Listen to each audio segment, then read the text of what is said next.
Howdy. What's going on?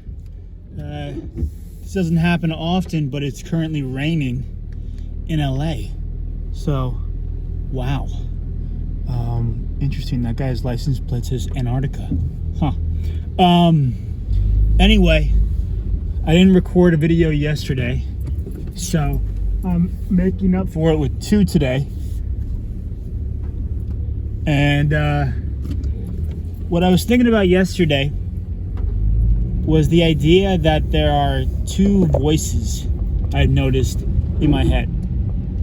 And I know that might sound schizophrenic, but let me explain. So, I was at the gym yesterday, and I've made it a point to finish my workouts 100%. So whatever my workout is for the day, I track it via the bodybuilding.com app. I'm using one of their workouts right now that I enjoy.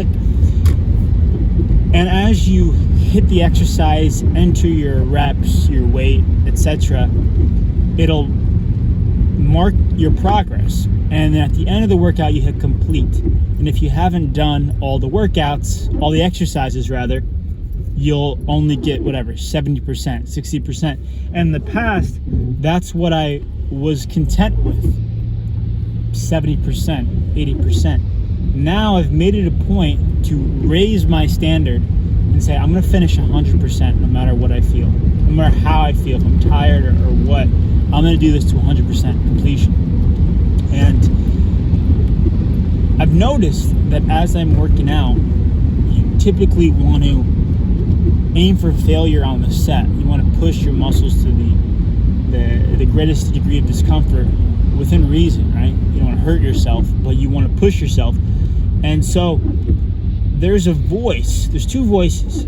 The voice of fear, the lesser self, I'd probably call it, is more of a hush tone, like, oh, we shouldn't do this. This is going to be hard. It's very hesitant in nature. I don't really want to. Indecisive. That's that voice. And that voice is attributed to that path, the path of least resistance.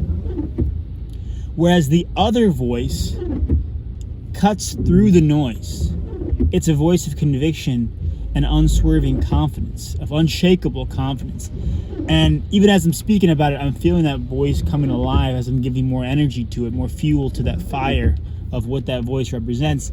And as I was doing, standing calf raises, for example, that voice is in my head said, do one more set, do one more rep. You can do more. It's that voice pushing you towards that higher version of yourself. And there's this scene in The Matrix that actually Alex Hormozy referenced in one of his clips, where Neo is hesitant on the path he's going down.